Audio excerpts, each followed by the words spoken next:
Episode 196, Visitors for Mark.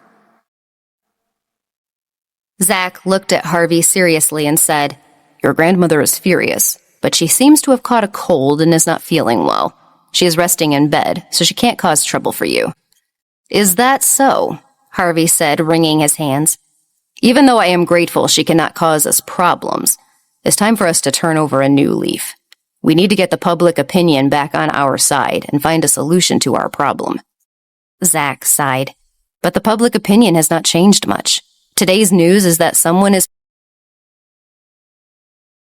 putting information out to attack you. It's already out there. We can only wait for the news to cool down or use some other more drastic means to suppress this matter." Harvey frowned. Both were terrible choices. He didn't desire to suppress this matter, nor did he have the patience to wait for it to cool down. He pursed his lips as the entire issue made him irritable. The thing between Evelyn and Mark hadn't been settled yet, and something like this had happened. Ugh, it was annoying. "Let's try to get some of our more known friends to speak up on some of their causes for the time being. We'll see if anything they might be able to throw out there can knock the news off the front pages. We'll help them raise attention and try to minimize the impact of this matter," Harvey said. He did not want to pay attention to the company's financial news for the time being. It would be unpleasant, as information like this always impacted their performance in the short term. "Yes, sir," Zach said. Harvey stood up and walked a few steps. After a few steps, he stopped and turned to Zach. "Something like this happened to the company and me because someone sold us out. We need to find new friends who won't sell us out. A small group knew about my activities that night. They should be released from working for us." Zach gave a slight head bob and said sharply, "I have started to look into the matter secretly, and will replace anyone found to be duplicitous in this matter. The Cage Group doesn't need people who aren't loyal to you." "Good." Harvey nodded and continued walking inside. Although his grandmother had infiltrated every part of the company, he was not afraid of trouble. Harvey needed to clean out those who had become traitors and supported his grandmother or others in trying to ruin him. At that moment, Evelyn woke up as the sunlight streamed into the window and sat up. The blanket on her shoulder slid down. Evelyn picked it up in a daze and looked around, stunned. Where did this blanket come from? Evelyn knew that it couldn't be Mark that had put it there. Biting her lower lip, Evelyn put down the blanket and walked out. When she opened the door, she saw Harvey. When he saw her come out, he smiled at her. Evelyn blushed slightly. She lowered her head and said, "Thank you for the blanket." Harvey said to her, "Come here." Evelyn obediently walked over and raised her head to look at him. "Yes?" Harvey leaned over to her and kissed her on the lips. He curled his lips and murmured, "You should thank me properly whenever you thank me.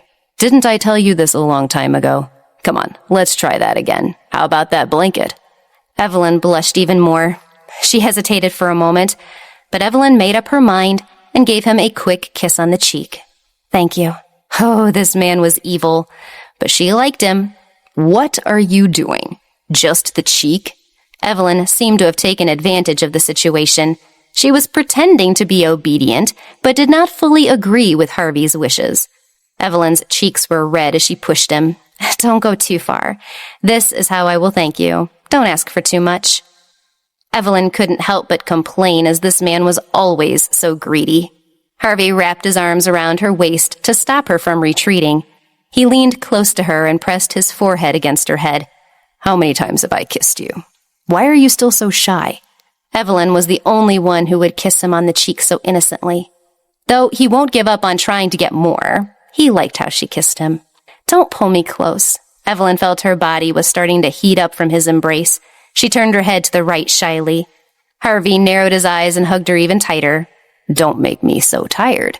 I've been swamped recently. I have to recharge." "Then go to sleep." "My power source can be recharged only by a kiss from you," Harvey said.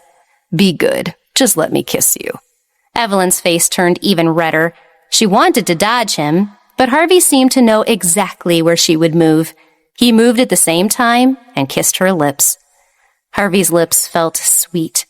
Evelyn could not help but close her eyes. She savored the taste of Harvey, a mixture of coffee and a uniquely Harvey flavor, which she liked. Well, forget it. Because of how tired he has been lately, I'll give him a little kiss. Evelyn thought about this and closed her eyes to let him kiss her. At that moment, Zach walked in from the outside. As he entered, he said, "Sir, Mark's friend." He stopped in his tracks, quickly turned around, and tried to avert his eyes from the two of them. "Sorry." Evelyn did not expect to be seen. Her face was extremely red, and she hurriedly pushed Harvey away. She lowered her head, wishing she could disappear. Harvey, on the other hand, did not mind. He evilly wiped his lower lip. Harvey coughed and said, "What did you need, Zach?" Zach heard Harvey's voice, turned and said, "Sir, Mark's friend is here to see him." Harvey knew very well that the person who came was probably not a friend, but someone from the Hamilton group. It was time for them to come. Even though they had been calling since yesterday, they were still worried about not seeing Mark in person.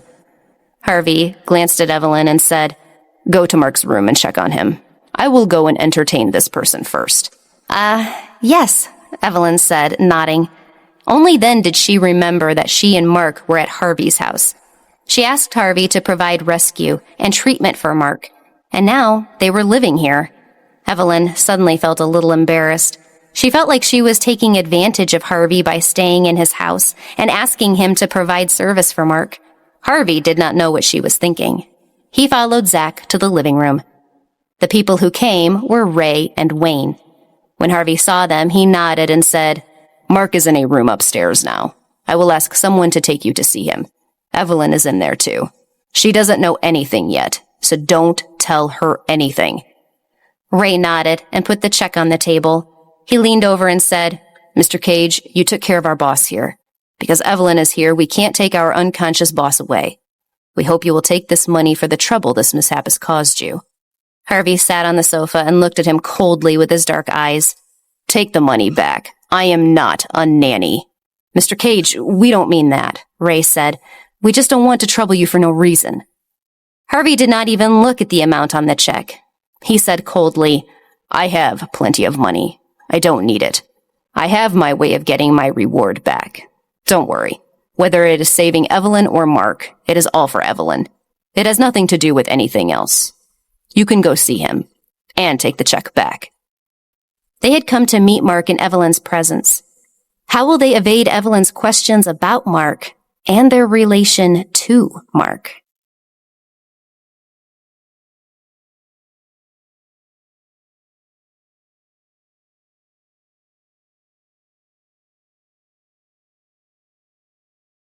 Episode 197, A Burden. Ray looked at Tildy quizzically. Tildy pursed his lips and nodded. Ray slowly took the check back. He thanked Harvey, and the two of them headed for Mark's room. As they walked, they chatted in a low voice. "CEO Cage must have fancied Evelyn," Ray said. Ray had written that check out for a hefty sum that most people would relish. Harvey didn't even look at it. He was generous in helping Mark without any thought of compensation. Tildy nodded with a serious look on his face. Harvey Cage never does any business that loses money. This time he helped the boss without compensation. It must be because of Evelyn. This is a good thing. The Cage Group and us could make a great alliance if he were to marry. With that alliance, New York City could be ours legitimately. Ray blinked his eyes and thought about that potential. On the other hand, Tildy showed a bitter smile and said, "No, if this relationship between Evelyn and Harvey is successful, the world will be in chaos. Our boss will go crazy." He had followed Mark from the very beginning. He had seen how much he had sacrificed for Evelyn. He had protected her for so many years. But would he be taken out of her life by love? The boss would not be able to accept that. "I don't think so. I know that Mark has his sister's best interest at heart and wants her to have everything. There's no reason for him to refuse." "You don't understand." Tildy shook his head. It had nothing to do with the conditions. Even if Harvey or someone prestigious wanted to marry Evelyn, Mark would disagree. Because no man in the world is willing to send the woman he loves into the arms of another man. Ray frowned. What was there that he didn't understand? The two walked to Mark's room after they knocked on the door. Evelyn's voice came from inside. "Please, come in." After the two of them entered, they nodded respectfully to Evelyn. "Miss Petal?" Evelyn stood up for them and said, The doctor said Mark would wake up in a few days. He has nothing to do now but rest. Please, see for yourself." Evelyn was gentle, but she had been wondering how these two knew about Mark. Tildy was the one who had hypnotized her. Who was he? Was he Mark's friend? "Miss, can you ask Mark to contact us when he regains consciousness? We're all worried about him." Ray and Tildy were ready to leave Mark's room. Evelyn stood up to see them out. Then, in the corridor, Evelyn suddenly called out to them. Tildy, Ray, can you tell me about your real relationship with Mark?" Ray and Tildy froze when they heard her question. Ray smiled awkwardly at her and said, "Well, we are good friends of Mark. We're classmates." Evelyn firmly shook her head and said, "Don't lie to me. I don't want to make things difficult for you guys. I want to know about Mark."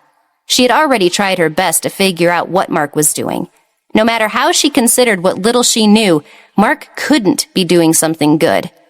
When her memory recovered, she had thought about it even more as she knew he had done wrong things to stay with her. When her parents died, her family was in deep debt because her mother was a violinist and her father's company had suddenly lost its leader. The creditors had come to their house more than once to collect their due. These debts had all been miraculously repaid. After that, Evelyn and Mark moved to New York City. Houses cost money, and she knew from her bank records that she had barely enough to survive on at that time. Even after all kinds of expenses, she was left with quite a lot of money. At that time, Mark was only a teenager. He didn't have a lucrative job, as he was still a kid, so she felt guilty and understood that perhaps Mark had been forced to fall into a path she did not even dare to consider. She wasn't probing. She was just worried about him. "Miss, after this kidnapping, I think there are some things that can't be hidden anymore. But it's not for us to tell you about these things. Mark should tell you when he wakes up." Tildy stood in front of Ray, who did not know what to say. He looked at Evelyn seriously and said, "There's only one thing I hope you will never forget. No matter what Mark did, he did it for you. He has been living for you from the beginning." He knew that although Mark's heart looked like it was in his body, it was always entirely Evelyn's to control. If she lived, he lived. If she died, he would not live a second longer.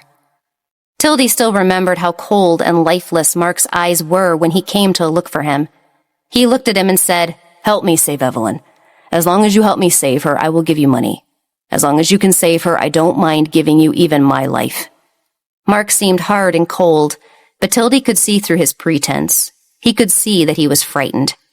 However, this man immediately revealed a smile as warm as the sun when Evelyn woke up. It was as if everything about him was controlled by her. I know Mark has done everything for me and to keep me safe. I will never forget that." Evelyn looked at Tildy with determination. Suddenly, Tildy thought of something. His expression changed and he said, "Could it be that you—" Evelyn blinked her teary eyes and suddenly smiled. "Since it is inconvenient for you guys to talk, go home. Mark has me to take care of him. There's no need to worry. I will get him to call you guys when he wakes up." Ray felt relieved when he heard this. He quickly pulled Tildy away as he smiled at Evelyn. "Thank you for being so reasonable. We will be leaving now."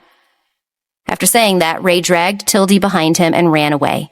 If he had to tell Evelyn about the Hamilton group, Mark would kill him. "Boss, this is all we can do for you. It's up to you to lie to her on your own." On the other hand, Tildy was not totally pleased by being dragged along by Ray. He had wanted to ask, "Could it be that you've already recovered your memory?" But that sentence stuck in his throat. In the end, Evelyn didn't give him a chance. Did she want to end the topic? Or did she deliberately avoid talking about it? Tildy was confused. Evelyn went back to her room and sat down next to Mark. She grabbed his hand and murmured, "Mark, all these years when you were smiling beside me, what kind of thing were you doing behind my back? What exactly were you up to? Mark, I seem to have become your burden." Lowering her head, Evelyn bit her lower lip. She had always thought that she was the one taking care of Mark. Although she was not a perfect sister, she felt she had done well. But everything had turned around. She had always been the one being taken care of. Was she Mark's burden? She suddenly wondered, what would I do if Mark told me about what he had done behind my back all these years? Would I be able to accept his actions and him?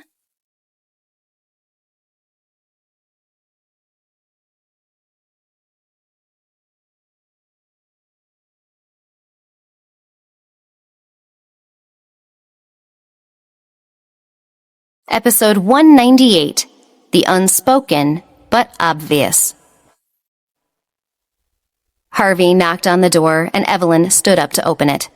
Harvey stood outside the door in his suit and looked down at her. "I have to go to the office. I have been too occupied here for the past few days. Rest well here and watch over Mark.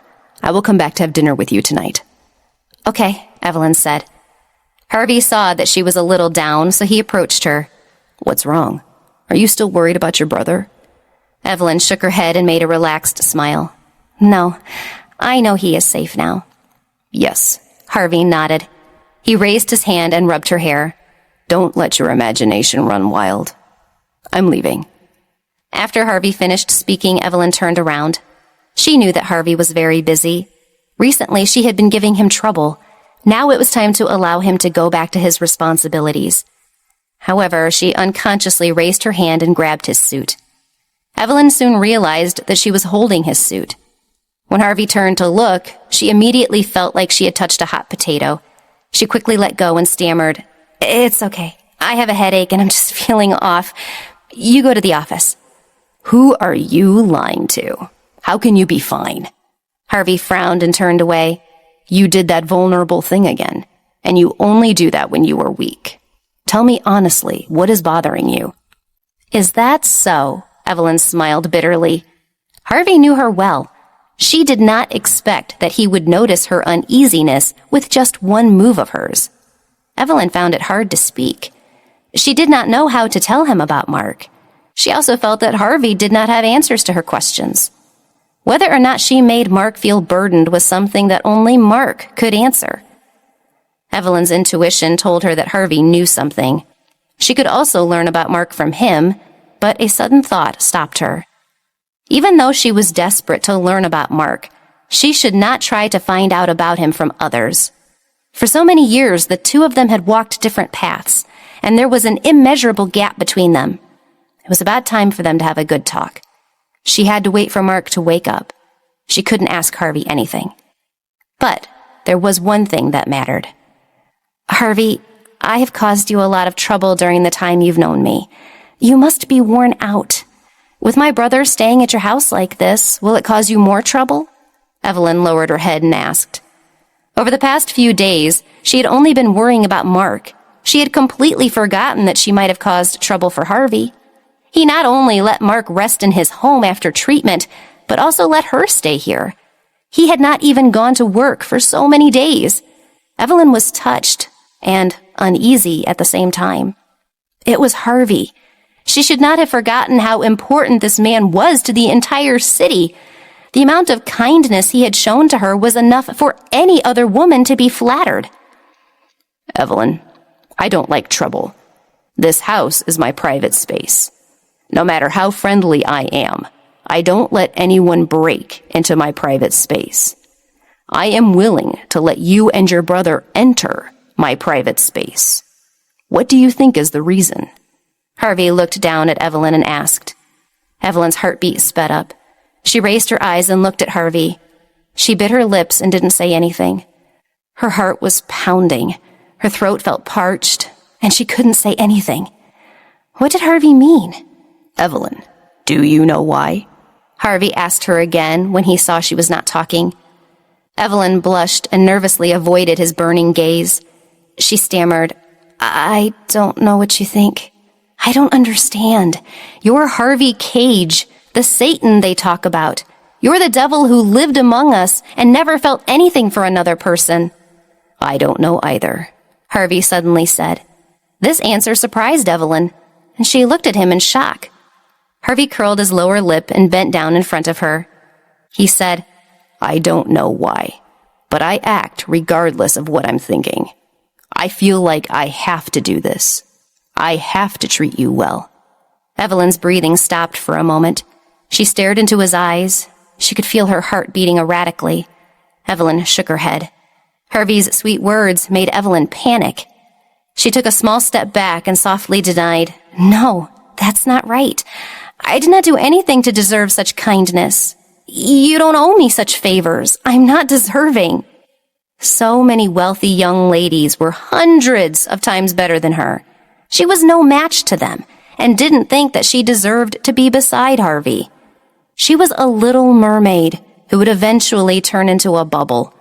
It was only a moment of joy before it evaporated. When she was with him, she had never expected that he would fall in love with her.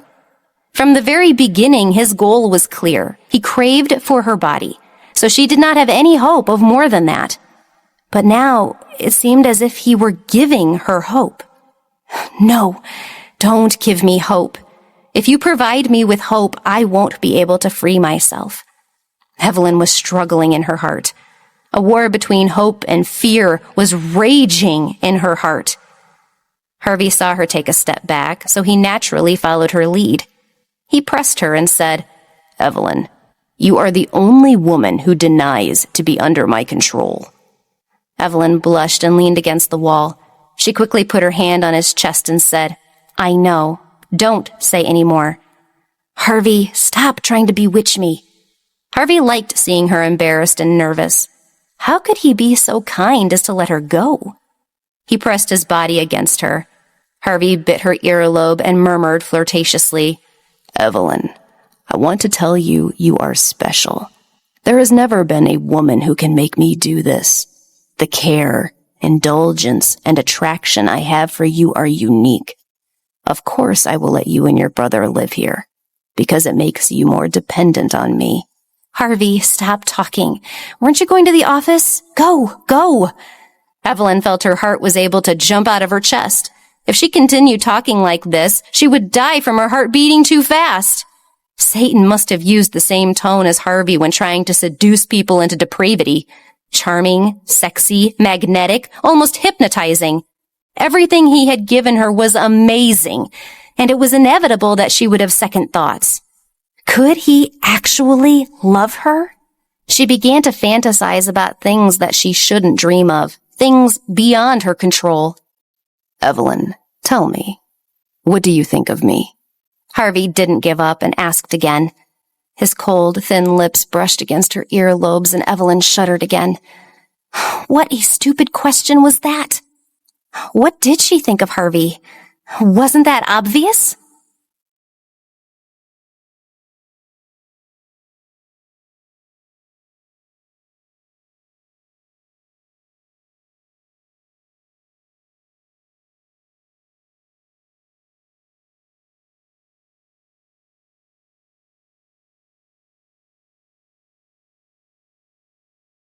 Episode 199, Board Game.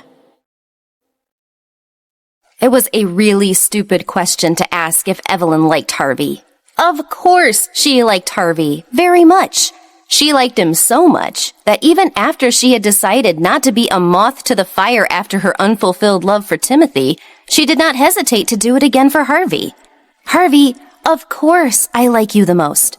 "Say it. Don't be shy. Say it quickly." "I don't know. Hurry up and leave." "What a stubborn woman. Just admit how much you like me." Zach looked at his watch. He couldn't take it anymore. He had always been a tolerant person. He and Raquel would have this kind of back and forth, even more so than this in some cases.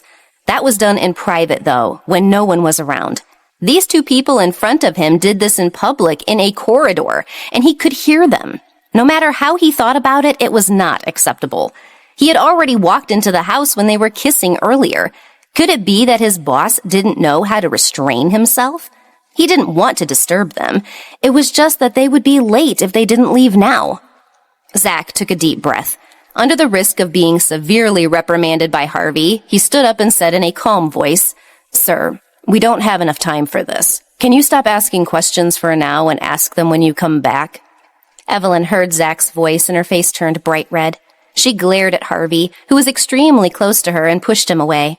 How shameful to be seen like this by one of his employees! She clenched her hands and lowered her head shyly. Evelyn did not even dare to look up at Zach. "Zach has been waiting for a long time. You should leave now." Evelyn lowered her head and urged Harvey. Harvey felt like he was interrogating her. He frowned when interrupted, but he did not have enough time. Harvey was not in the mood to be interrupted by Zach. He grabbed Evelyn and kissed her black hair tenderly. He let go of her hand and said, "I will let you go this time, but I will make you tell me next time." After Harvey finished speaking, he turned around and left. Evelyn's heart was pounding. Before the door was closed behind Harvey, she suddenly said, "I will cook later and wait for you to come back for dinner." Harvey was startled for a moment. He turned and smiled. "Oh, I will definitely come back for dinner." Evelyn looked at his charming smile, and her heart thundered in her chest. How could he smile so beautifully? It swept away all the pain and worry in her heart. "Harvey, are you aware of your actions or not? Did you know that I was mesmerized by you, and so you intentionally smiled to make me even more obsessed? Or did you not know all of this and only inadvertently revealed a look that captivated me?" After standing there for an unknown period, Evelyn lowered her head and gently fiddled with her hair as her fingers ran over the spot with Harvey's kiss on it. Turning around, Evelyn suddenly saw the unconscious Mark lying on the bed. The heat on her face gradually went cold as she turned pale. If she and Harvey were truly together, what would happen to Mark? Mark was not related to Evelyn by blood. Would he, who had always loved her as a man, accept it? Evelyn subconsciously touched the ring on her finger. It was the ring given to her by Timothy and was one of the best memories.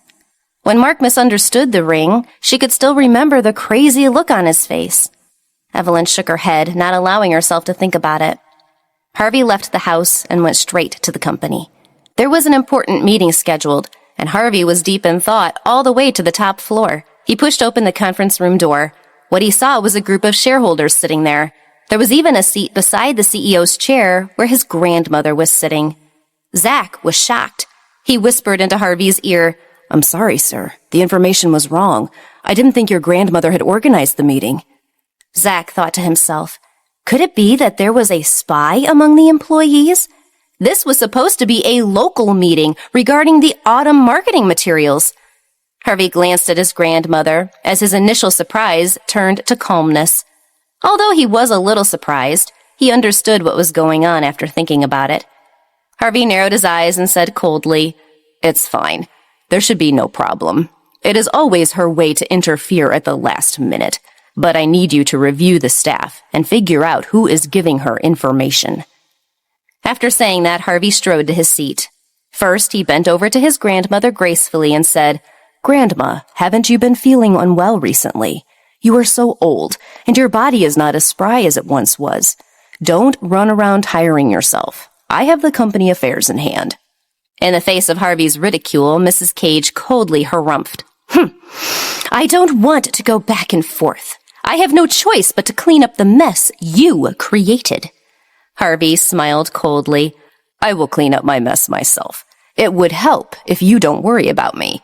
I don't want to feel guilty if you become seriously ill." His grandmother looked at him coldly. "Don't say those flowery words.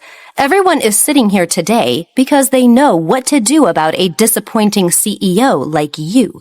Recently, public opinion is not good, so you should act accordingly to everyone's input today.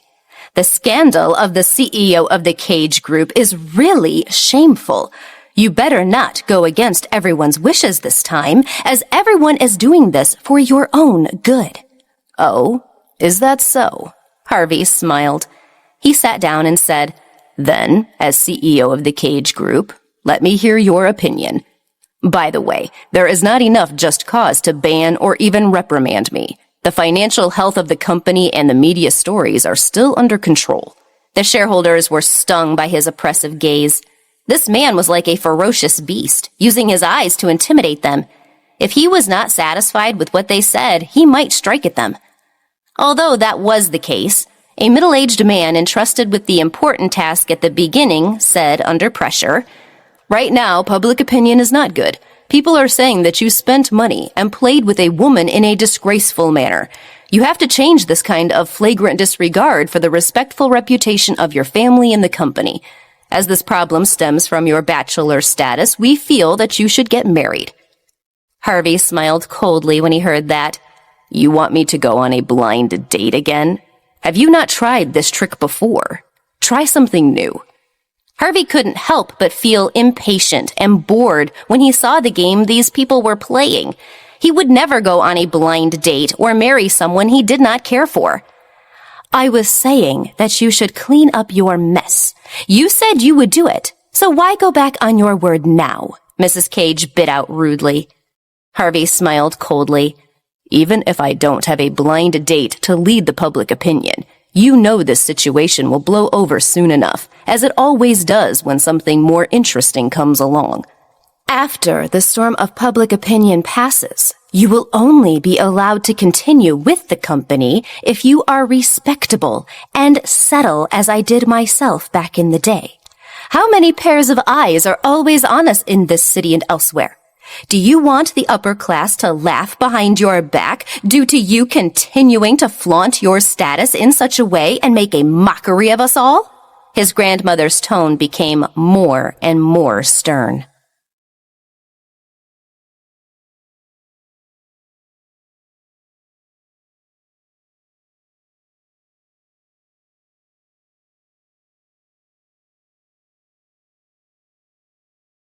Episode 200, Undesirable Birthday Party. Harvey's face darkened. He had chosen to protect Evelyn and Mark in this matter, so he had no choice but to accept this criticism. If this vicious old woman, with her vindictive nature, found out about what had actually happened, no one knew what she would do. Mark might not be in good health, but he would be imprisoned. Then Evelyn would collapse. So Harvey had to endure holding off his grandmother for a while. The old woman had steeled her heart to force him to go on a blind date and even called many people to help. It seemed that he had no choice but to compromise today. Harvey curled his lips and put on a fake smile. Since Grandma has come to my office to teach me a lesson, I can't make her angry anymore as a grandson. I will go on a blind date for the sake of living for the next few decades. I still hold onto my principles. If it is not a suitable match, I will not marry her. Harvey scoffed at these people's repeated attempts at such foolhardy matchmaking. So what if it was a blind date? He would not agree to a match anyway. There was no point in such efforts. No, it's not a blind date this time, since Harvey is tired of them. It will be Harvey's birthday in a few days. At that time, many daughters of the proper breeding will be at the birthday party. Why don't we let Harvey choose his date? Said someone. Harvey narrowed his eyes and said coldly, I had said that there is no need to celebrate my birthday. Mrs. Cage's face sank, and they said, This is not a party held to celebrate your birthday. You don't need to worry too much about that. It is a birthday party that is just a cover for a large-scale blind date event.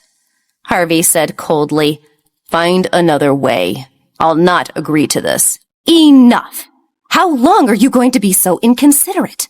You have been running away from your responsibilities for years. You absolutely can't do it this time. You must hold a birthday party and use the birthday party as an excuse to invite upper-class women. You can choose the person you like from the crowd. If you resist, your role as head of the company will be the price you pay for your insolence. Mrs. Cage's attitude was brutal. Standing at the side, Zach clenched his fists and his face became dark. He looked at Harvey, thinking about his decision. The man's birthday was not a time for celebration. Harvey no longer celebrated the event because his parents had died in an accident on his birthday. No matter how hard they were, everyone had a place in their hearts that no one could touch. Even Harvey, who was as strong as he was, had this boundary. However, Mrs. Cage had never considered his feelings. The lady's only desire was control. How could she treat her grandson in such a manner? If that's the case, then throw the party. Harvey suddenly spoke. His voice was so calm that it shocked everyone in the meeting. Everyone knew about his boundary regarding his birthday. Mrs. Cage's coercion made everyone tremble. But this man agreed? Was it that simple? Harvey stood up and looked at his grandmother coldly. I hope you can prepare a good birthday present for me. After all, this may be the only birthday present I would receive from you. Please don't be stingy. After saying that, Harvey turned around and walked away without looking at anyone. He walked directly to his office. After Zach followed him in, he saw Harvey sitting on the sofa. Carefully, Zach cleared his throat and said, Sir, are you okay? It's better to let it out. Harvey sat there, not showing any signs of anger. After a long while, he finally spoke. His voice was as cold as ice. "Zach, I'm fine. The enemy is attacking my weak spot, so I can't avoid it. If that is my weakness, no matter how many times I run away from it, it will remain a place they can do damage. All I can do is strengthen myself against their attacks." Zach took a deep breath, pushed his glasses, and said, "Sir, we will win." Harvey nodded coldly. "Of course we will." He clenched his fists tightly. Harvey hid all his anger in his heart. That old woman. Even if she did not care about this grandson, she should at least care about her son. The man who had died on Harvey's birthday was her biological son. Harvey thought of himself as cold-blooded, but he also felt pain. Then what about Dolores? Was her blood even colder than Harvey's? Zach did not know how long they sat in the room before saying softly, "Sir, go home. You promised Miss Petal to return for dinner." Zach could not bear to watch him sit there like that. He felt that if Harvey continued to stay like this, he would sink into complete darkness. The only person who could bring him back to the light now was Evelyn. She might at least give him a little warmth and distract him. When Harvey heard Zach's words, it was as if he had been woken up from a dream. His eyes flickered. It was already past 7, and Evelyn was still waiting for him at home. She must have cooked and was sitting at the table by now, waiting for him. Thinking of this, Harvey stood up and said to Zach, "I will go home." Zach nodded and followed him out. Everything in New York City was covered by the fog that night. Harvey sat in the car but could not see anything, neither the scenery around him nor the horizon. Everything was covered in a blanket of fog. He seemed to be the only one left in the world. Harvey called for the car to stop at a distance from the house. Zach saw him get out of the car and followed him. "Sir, not yet. I want to walk alone. You can go back to the company, or you can go home." Harvey threw himself into the fog and soon disappeared. Zach frowned. His heart was very heavy.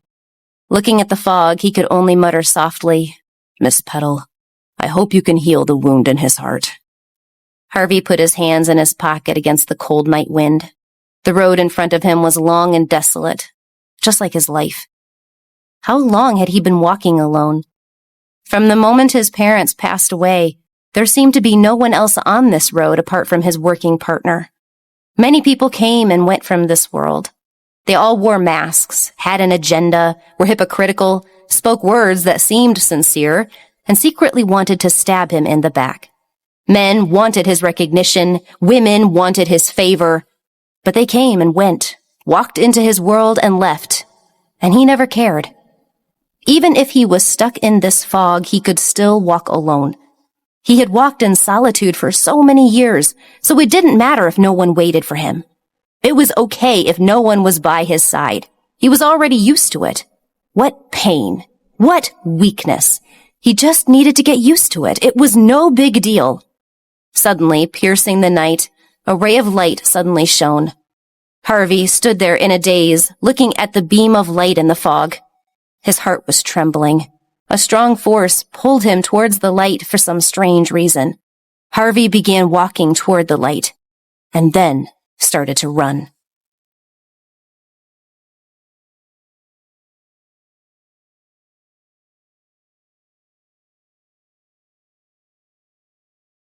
Episode 201, The Light of Harvey's Life.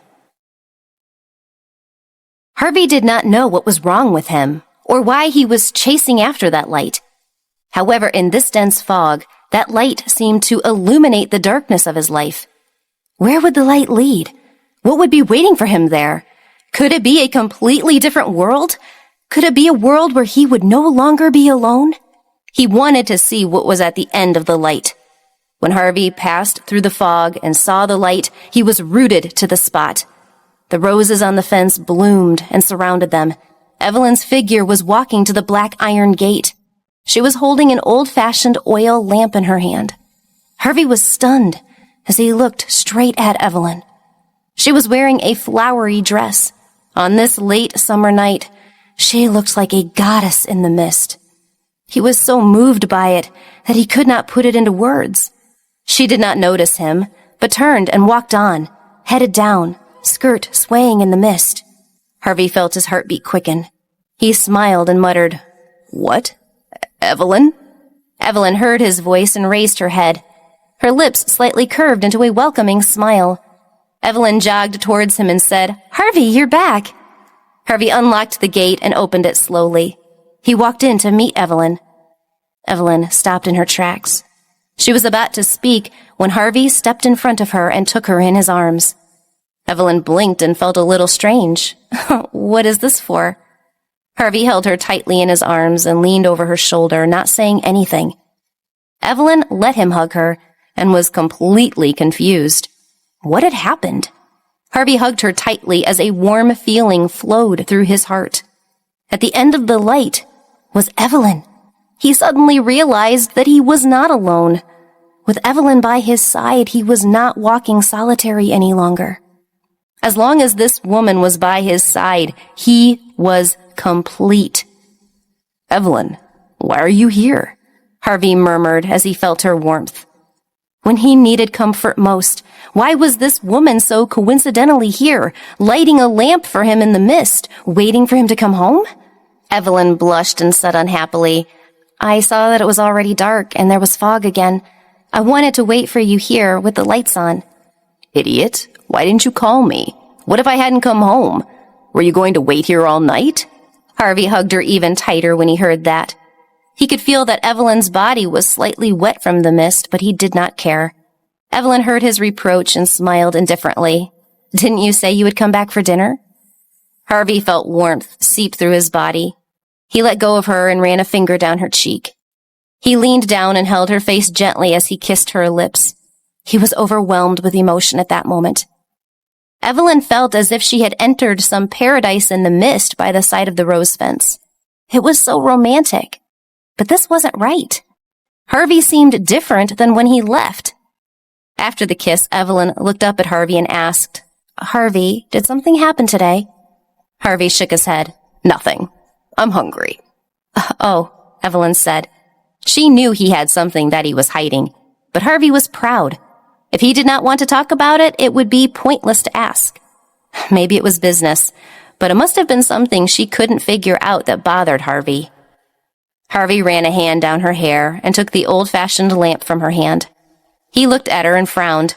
"Did you find this in the house? Where did you get it?" Evelyn stuck out her tongue and said, "Yes, it was by the swing, and I thought it was for decoration only at first. I didn't think that it was functional."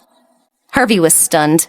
Although he did not remember having this thing, he could roughly guess from Evelyn's words that it was hung next to the swing in the courtyard. It was never used, but he was pleasantly surprised she thought to try and light it today. The corner of Harvey's mouth couldn't help but curl into a smile. He said, "Evelyn, you're amazing." Evelyn blushed. "Thank you. Are you still mocking me?" "I'm praising you," Harvey said, trying not to laugh. Evelyn did not believe him at all. She was so angry that she muttered, "You say things you never mean, and believe I will lap them up like a willing puppy." Harvey took her hand and led her to the house. The thick fog didn't disperse at night, but covered everything for miles in each direction. However, there was a lamp that illuminated the world of two people holding hands. It was as if they were the only two people in the world. "Evelyn, thank you for guiding me through this fog so that I won't be lonely anymore. You're special." Delicious, home-cooked food and Evelyn's sweet smile made the night, which might have been lonely and cold, less difficult.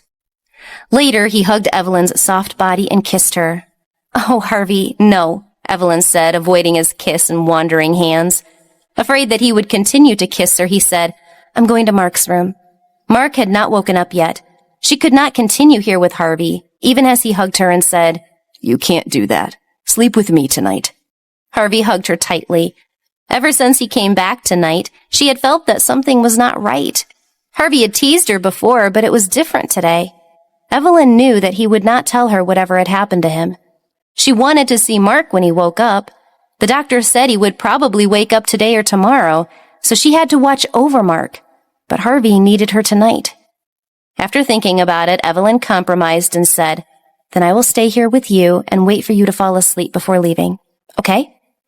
Of course, Harvey hoped she would stay in his arms all night, but this request was too selfish to make. After all, Mark was still in a coma. Harvey nodded reluctantly and said, "Okay, I will reluctantly agree, but don't force yourself too much. I have asked someone to move the sofa bed over for you to sleep. Don't sit on the chair all night and stay awake." Evelyn smiled warmly and said, "I know. Mark is out of danger. I'm not that worried anymore. He will sleep. Don't worry." Harvey nodded. He held her and stroked her hair, chewing on that sentence. Mark is no longer in danger. She is not that worried anymore. Harvey frowned and suddenly thought of what happened that day. She already knew that Mark might not be her brother, so why wasn't she surprised? Furthermore, she looked like she had some questions in her mind, but she didn't ask anything. The frown on his face became more and more intense. Harvey felt that something was not right. He probed, "Evelyn, do you have questions about you and Mark?"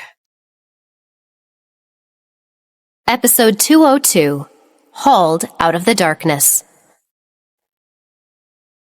Evelyn was silent in his arms for a while before she said, "Yes, but we'll have to talk about that when Mark wakes up." Harvey lowered his head and looked at her dark hair.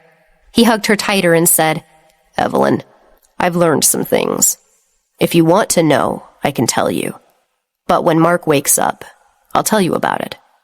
I'm only afraid you won't be able to digest it." Evelyn felt a little uncomfortable at what secrets he might know. Harvey was very concerned about her. He was gentle and had always been thinking for her. She should not have lied to him. But she couldn't tell him everything, the secrets between her and Mark. Besides, she wanted Mark to tell her some things that he had decided to keep hidden from her. She had already decided to pretend that she did not remember anything. She would not take the initiative to say anything.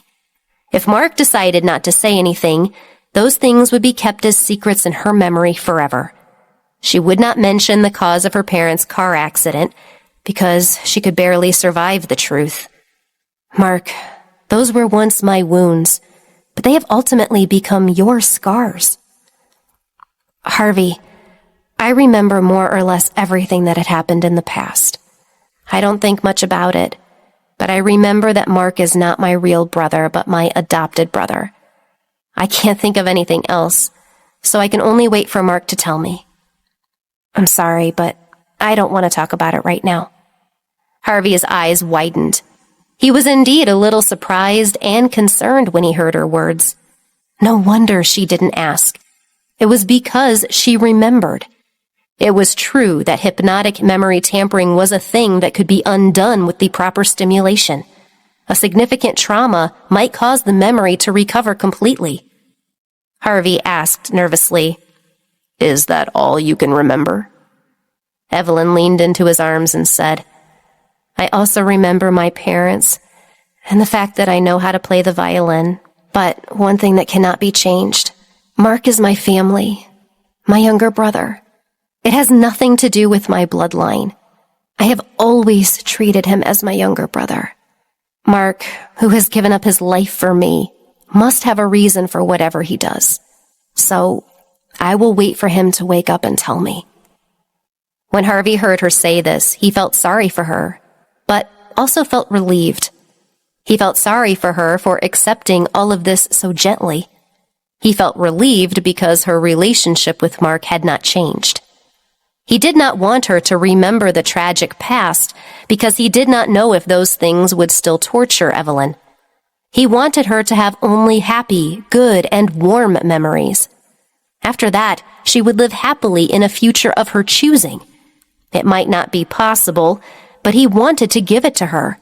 And it was strange that, for the first time, he wanted to give happiness to someone else. Well, she's an extraordinary woman. "Evelyn," Harvey called her name. "Huh?" Evelyn replied. "Since you know how to play the violin, do you want to perform for me sometime? My piano playing is not bad." When Evelyn heard this, she giggled and said, "Don't look at me like that. I was a genius violin virtuoso. Can your piano keep up with my violin?" "You dare to look down on me? Let me tell you, if I didn't become the CEO of a large company, I would probably be a world-class pianist by now." Bragging snob, Evelyn laughed at him. Harvey raised his eyebrows and said, "You are being arrogant now. When you see me playing the piano, you will fall in love with me. It can't be helped. You have always liked me." "Who likes you, narcissist?" Evelyn pushed him with a smile. Evelyn softly said to Harvey in her heart, "I'm sorry, Harvey. You care about me, but I can't tell you the truth." Evelyn closed her eyes and thought, "Mark, don't be afraid to wake up. It's okay, nothing will happen. We can be happy, so wake up." As if he had heard her call, Mark's finger trembled slightly. "Mark, let's go enjoy the fresh blossoms in the spring. I want to make your favorite recipes and enjoy time together again. We'll go in the spring. Mark, I promise you we will be together forever. We agreed that we couldn't go back on our word. Mark, no matter what you did wrong, I will forgive you. Mark, I've been waiting for you for so long. Why haven't you woken up yet?" A ray of light came through the darkness. Mark's brain, which had been unconscious all this time, was suddenly hauled out of the darkness. He gradually woke up from the deep, black, sweet dream. He did not know how long he had slept, but he had countless dreams. Now the dreams disappeared like the fog that had dispersed last night. Mark regained consciousness and finally woke up from his coma. He opened his eyes and adjusted to the morning light coming in through the window. The morning light was beautiful and gentle. Mark blinked his tired eyes and saw a familiar person lying on the sofa not far away. Her soft hair hung loosely over her body, and the morning light wrapped around her. Her slender figure was like a delicate flower. Mark looked at her sleeping face. His gaze froze, and he could not move away anymore. He crawled back from the line of life and death for this face. She had lost weight again. She must not have been eating well these last few days. Mark stood up. Although his muscles were aching and his wounds had not yet healed, he could no longer bear it. He wanted to feel her presence, truly. Mark pulled out the IV needle from his arm and staggered in front of Evelyn. He walked to her and crouched down. Mark's heart finally found peace when his trembling hand gently touched her soft cheek. He was not dead. He was back, and she was beside him, real, not a phantom, and her cheek warmed him. Looking at her face, Mark felt that nothing else was important. The things he had to tell her can wait. Right now, it was not crucial for her to know anything. She was healthy, and he could still see her, and that was enough. "I'm back, Evelyn. I'm back." After Mark's hand gently swept across her face, Evelyn seemed to feel his warm palm touching her. Her thin eyelashes fluttered, and she slowly opened her eyes. An angel crouched before her in the morning light. He was handsome, with brown eyes and thin lips. She looked at him and mumbled. Her voice was hoarse and trembling. "I think I see an angel." "I'm back," Mark said to her. This wasn't a dream. Her brother had walked back to her from death. Evelyn blinked her eyes, and tears slowly fell.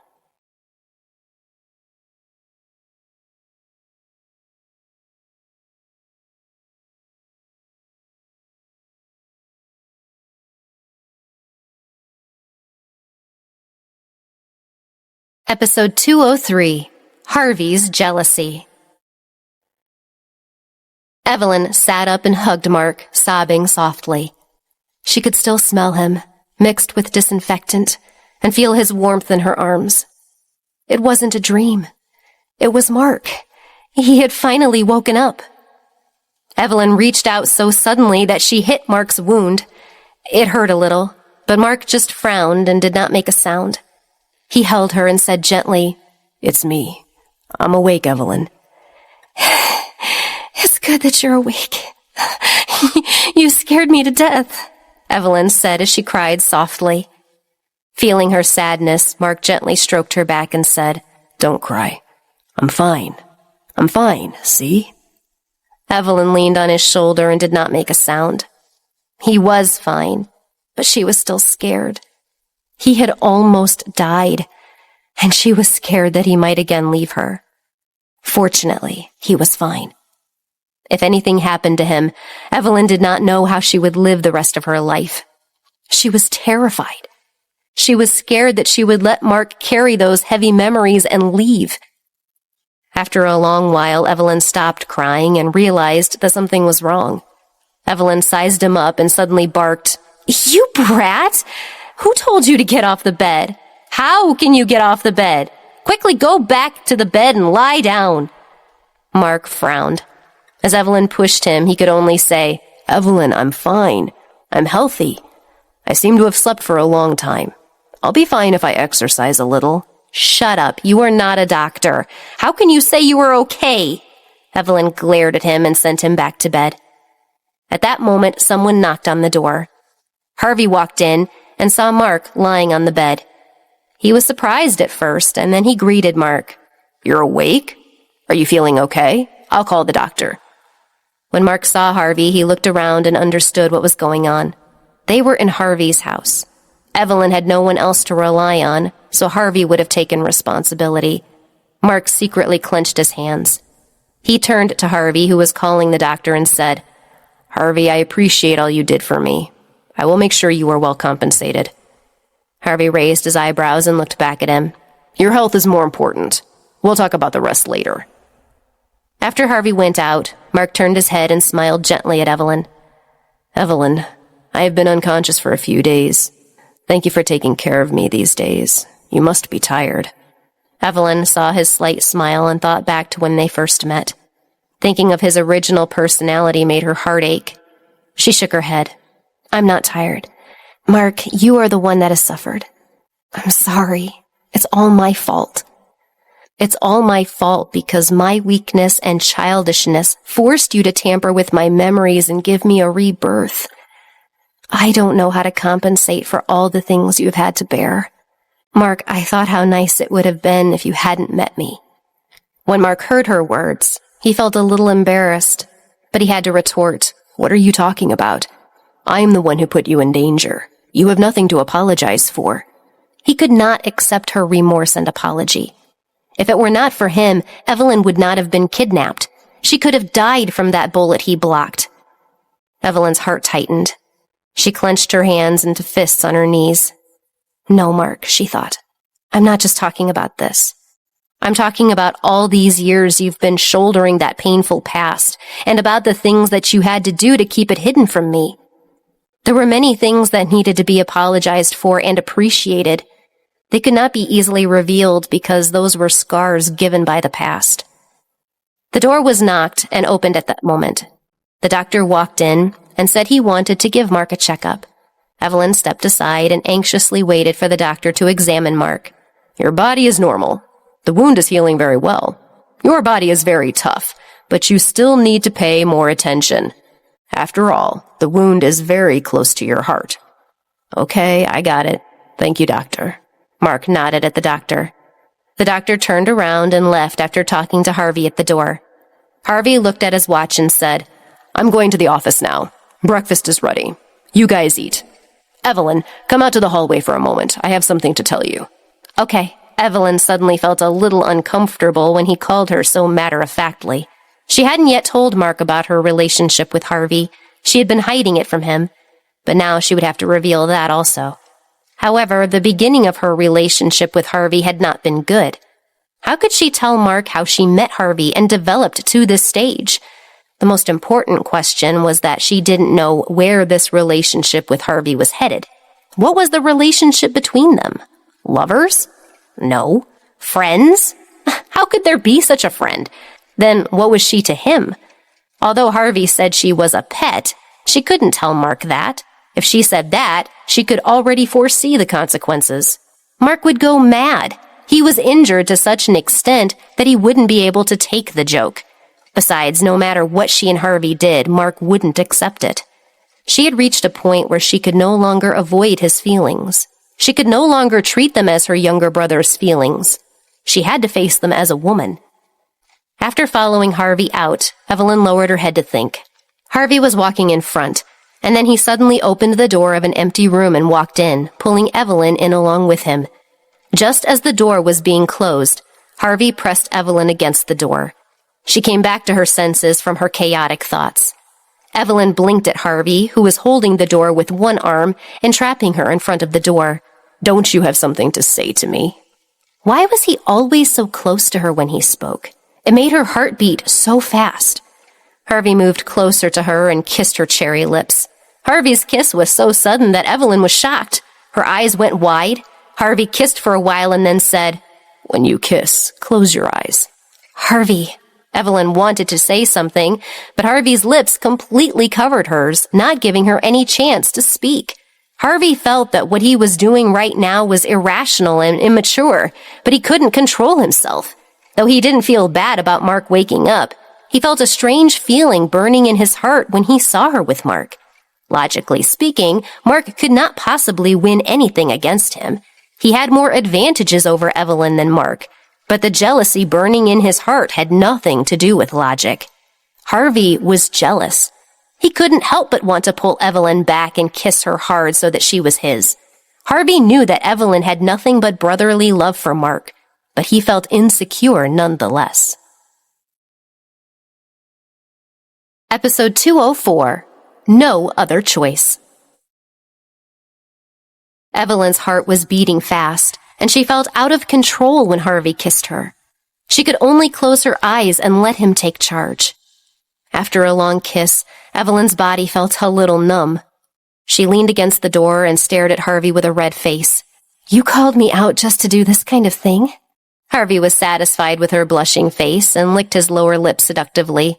He turned his head and said, "Can't I do this kind of thing?" "You're being unreasonable," Evelyn said. Harvey approached her and stared at her. "Do you have any complaints?" Evelyn was speechless. How could she dare to be dissatisfied? The only one who always said it was not enough was Harvey. She sighed and said, "If there's nothing else, I'm going to leave now. Aren't you going to work? It's not good to be late." Harvey nodded, but did not let go of her. Instead, he pulled her into his arms and hugged her tightly. Harvey said, "Evelyn, you are mine." Evelyn felt that Harvey's actions this morning were a bit unusual. She asked in amusement, "What happened to you?" Harvey was silent for a while, but he could not help but say, "Evelyn, you are mine. You do not belong to Mark. Do you understand? I allow you to treat him as your brother. But if you have to make a decision, you must choose me. Otherwise, I do not know what I will do." Evelyn's heart trembled when she heard this. Harvey's words were so clear that she couldn't play dumb. Harvey knew a lot of things. Although she didn't know for sure exactly how much he knew, at least he knew Mark's feelings for her. When it came to choosing, did she have to choose him? "Harvey, I don't know what to do," she wondered. She bit her bottom lip and hesitated. She reached out her hand and hugged Harvey. "Mark is my brother." This was the only thing she could confirm. She knew Mark's feelings, but she could only give him the affection of a sister. She hoped that she could stay strong if the day ever came when she would have to choose. "My heart has always been on your side, Harvey. Although I didn't say anything, there's no doubt that I like you." "All right. Since you said so, I will compromise. I will not force you to make a choice." Harvey let go of Evelyn and caressed her cheek. "But I will never give you to him. No matter what happens, you must know this." When they returned to Mark's room, Evelyn carried the oatmeal and placed it in front of him. Evelyn said, "Mark, are you hungry? Have some oatmeal I made." Mark smiled and nodded at her. He did not ask Harvey what was going on between them. Evelyn also breathed a sigh of relief when he did not question anything. After breakfast, Mark looked at Evelyn. Evelyn was quietly peeling an apple for him to eat. After peeling the apple, she remembered what Ray and the others had said when they came to see him. She quickly said, "Oh, right. Your friends Ray and Tildy came by to see you. They said you should call them when you wake up." Mark heard this and hummed. He glanced over and saw that his phone was placed beside the table. It was switched off. He picked it up. Evelyn looked at it and stood up. "I'll go out first, and then you can talk in private." Mark quickly pulled her back and shook his head. "You don't have to go out. Just stay here. There's nothing that I can't tell them with you here." "Oh, okay." Evelyn sat down again. There was nothing to say when he picked up the phone. Mark only said one sentence, "Come pick me up." Then he hung up. After the call ended, Mark and Evelyn fell into silence. Both of them knew some things had to be said, but none of them dared to. Evelyn placed the cut apple on the plate and handed it to him. She lowered her head and did not dare to look into his eyes. She hesitated and said, "Mark, your body is still weak. Can you wait a few more days before you leave?" If Mark left, she would have to go with him. She couldn't leave him alone, and she had to take care of him. Leaving just like that was not a good thing to do to Harvey. He had helped her so much, and she wanted to thank him properly before leaving with Mark. Although it was not like they would never see each other again, Evelyn still felt that she should at least let Harvey know what was going on. "Evelyn, there's some things that I know I have to tell you, but it shouldn't be here. It should be somewhere I can speak openly, as I want to tell you all my secrets." Evelyn clenched her hands and lowered her head. Her troubled face was actually because she did not want Mark to see her concern. Seeing her lower her head, Mark's heart sank. He asked softly, "Don't you want to leave?" Did she want to stay here in Harvey's home?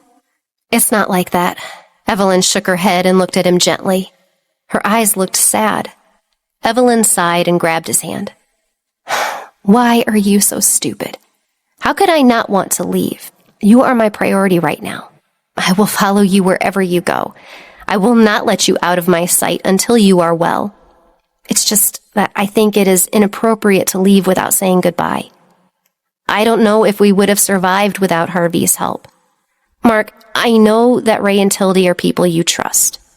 Can you go with them first? When Harvey comes back in the evening, I will let him know that I am leaving. I will thank him before I come to join you." Evelyn's words were so sincere. Mark didn't want Evelyn to stay here and wait for Harvey to come back. He was still very nervous. He was afraid that Harvey would try to persuade her to stay, and he was worried that she would be stopped from coming to him. However, to Evelyn, thanking Harvey in person and bidding him farewell was right, and moreover, Mark also happened to have a deal with Lance's matter. Evelyn nodded in agreement. He looked at her and wanted to ask if she was ready to accept his secrets, but he did not dare. He wanted to enjoy this moment of warmth and peace and hold her hand like this, because he did not know what would happen between them after he said everything on his mind. Evelyn's heart was beating very fast. The tightly held hand made her feel Mark's uneasiness. To give him a way out, she had to tell him that she had recovered a little bit of her memory. Evelyn opened her mouth, but gave up after thinking about it. It was better to go to the place where Mark wanted to take her. If she said anything now, that would probably make him even more nervous. "Mark, don't you want to ask about Harvey and me?" Evelyn asked, trying to avoid the topic of their joint secrets. Oh, Evelyn regretted it after saying it. Seriously, what was she even thinking? Why would she want to make things more difficult between them? Mark tightened his grip on her hand and looked at her with his brown eyes. He pursed his lips and said, "I think I know what's going on, but it doesn't matter now. It's more important for you to stay with me as I heal. Compared to him, the thing I need to confess to you is more important right now." Evelyn nodded and said, "What do you want to confess? Tell me. I want to know all that you have got in your mind."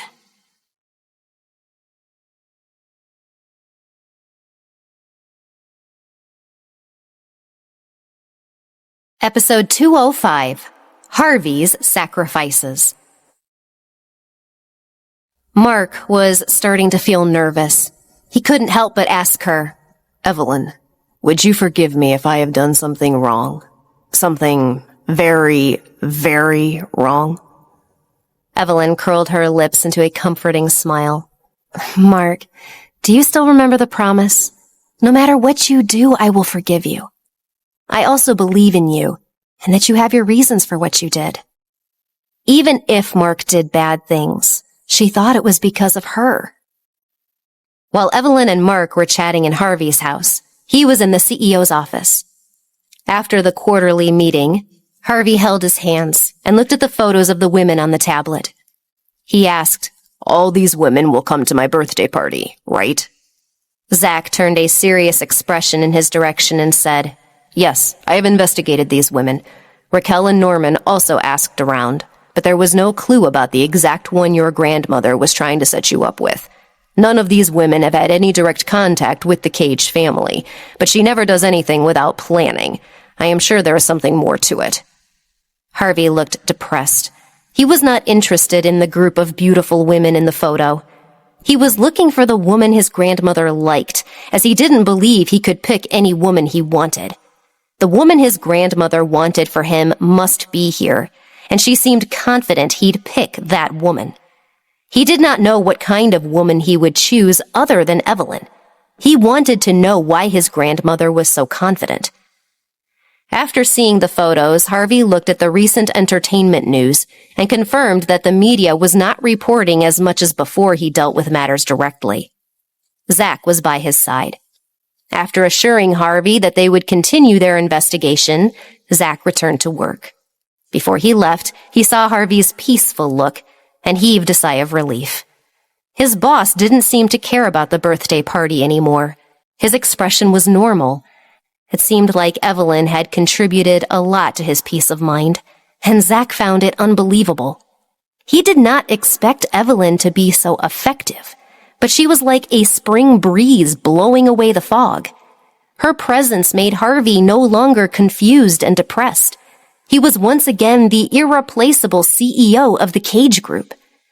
"Evelyn, just how capable are you?" he wondered.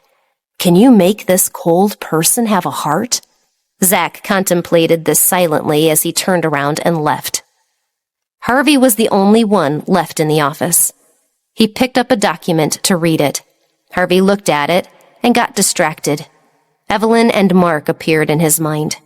When Harvey thought about Evelyn and Mark at home, he felt slightly concerned. This worry made him anxious to go home as soon as it was time to get off work.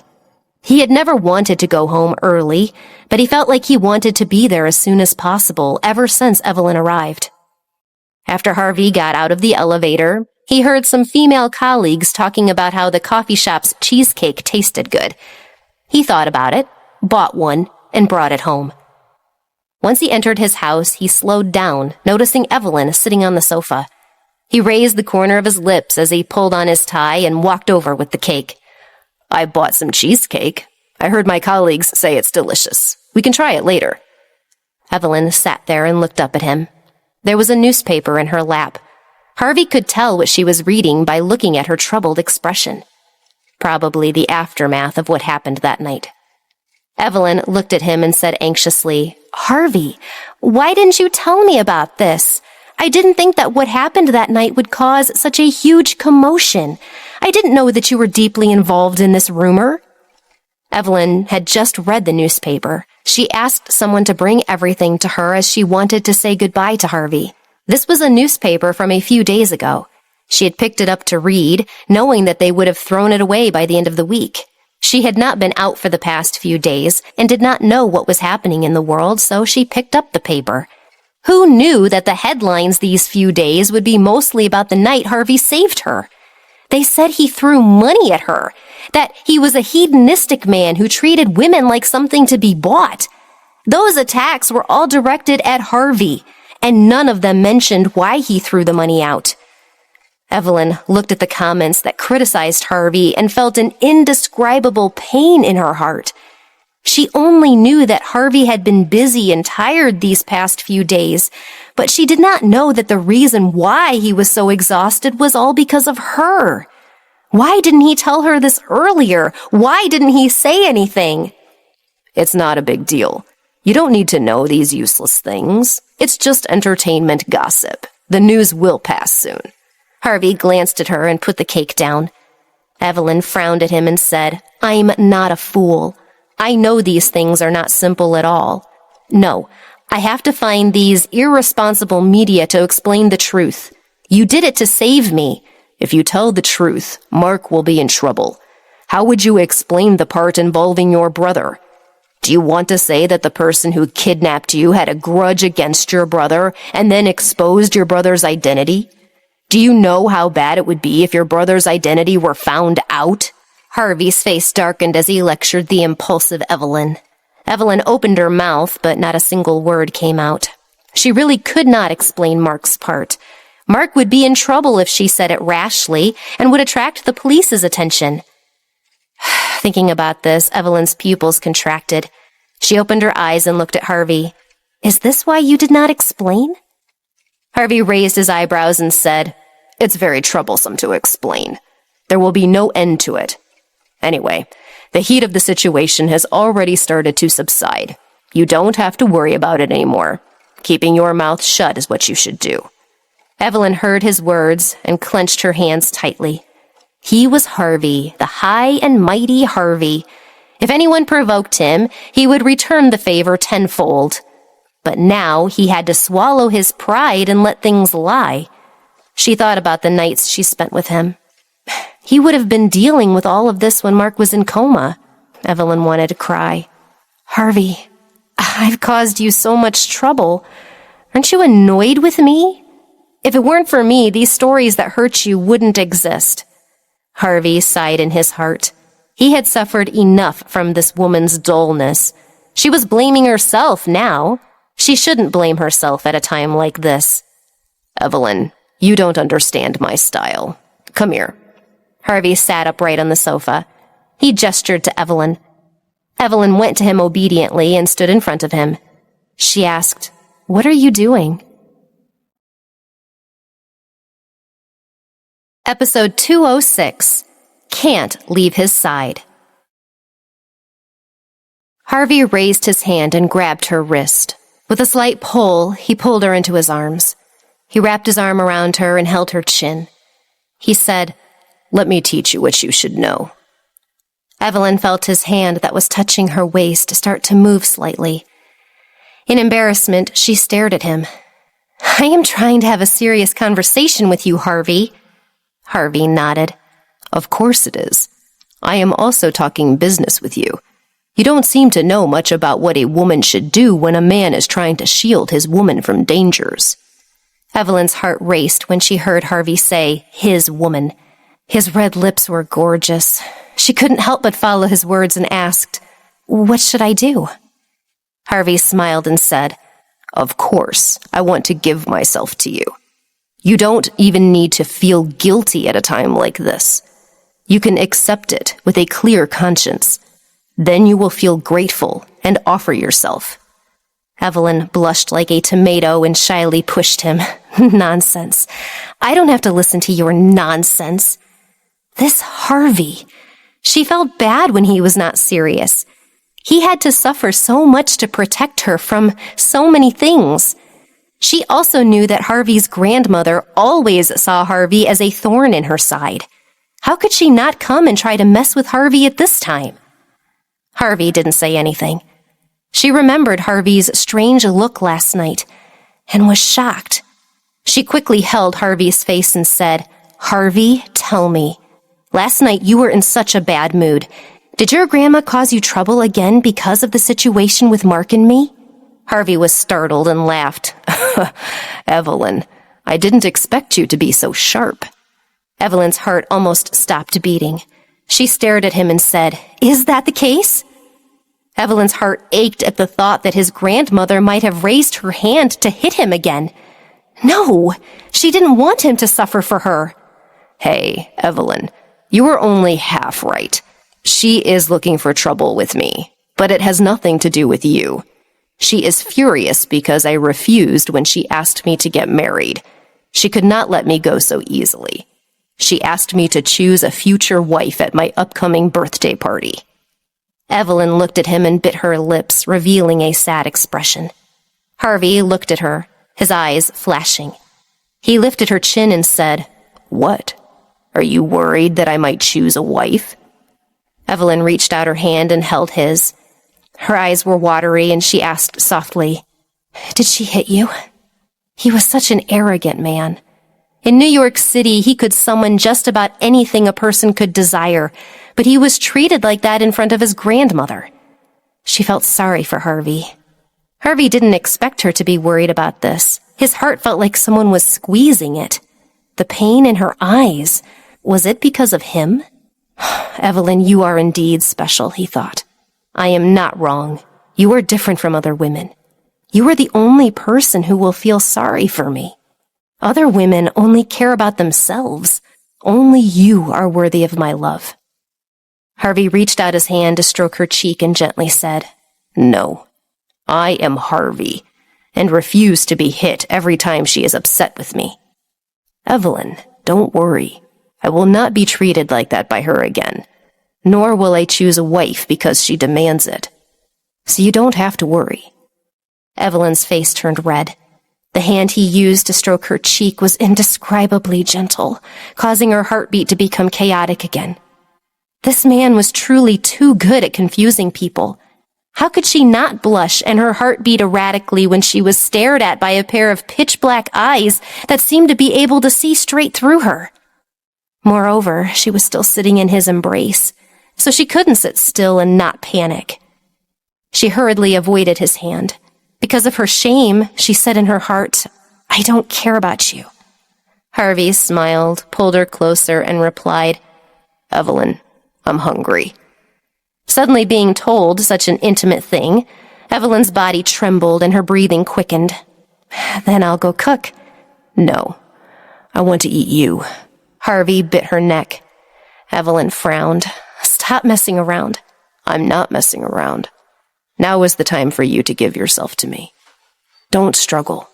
Be good, and let me eat you." "I'm not food," she said, before Harvey began kissing her lips. He did not give her a chance to struggle. After this passionate kiss, Evelyn felt dizzy. Harvey carried her up to the second floor without any hesitation. In the bedroom, he treated her like a soft and beautiful flower. Evelyn sank into the waves of passion that rolled over her. He was demanding and gentle in turn. When the sun gradually set, Evelyn took a shower and looked at the fading sun outside the window. She thought to herself, "Not good." Oh no, she had been led away by her desire for Harvey. She still had to tell him that she was leaving. Harvey walked over and hugged her from behind. Evelyn bit her lip and held his hand. "Harvey, I have something to tell you." "What is it?" Evelyn freed herself from his hand and looked up at him. "Mark left during the day. I waited for you to come back to tell you. Thank you for caring for me. I have to go too. Mark is not in good health, and I cannot leave him." Harvey raised his eyebrows. "Is that it?" Evelyn was worried that he would be unhappy, so she observed his expression and nodded. She wondered if Harvey would lose his temper. "I knew when I got back," Harvey said calmly. He reached out and rubbed her hair. "If Mark was still here, how could you sit on the sofa and wait for me?" Furthermore, based on that man's temperament, he probably wouldn't stay here long. After all, he didn't want to see Evelyn get intimate with Harvey. Harvey didn't expect him to be so impatient. It seemed like she couldn't stay any longer. Evelyn blinked and let out a sigh of relief. "So, you won't be angry?" "Who said that? Of course I'm angry and unhappy. You want to leave my side and go to another man." "That is my brother, and he is injured." The corner of Evelyn's mouth twitched, still holding on to her distorted reality about Mark. Harvey pinched her chin, leaned over, and kissed her lips. He said, "It's all the same to me, but I won't stop you.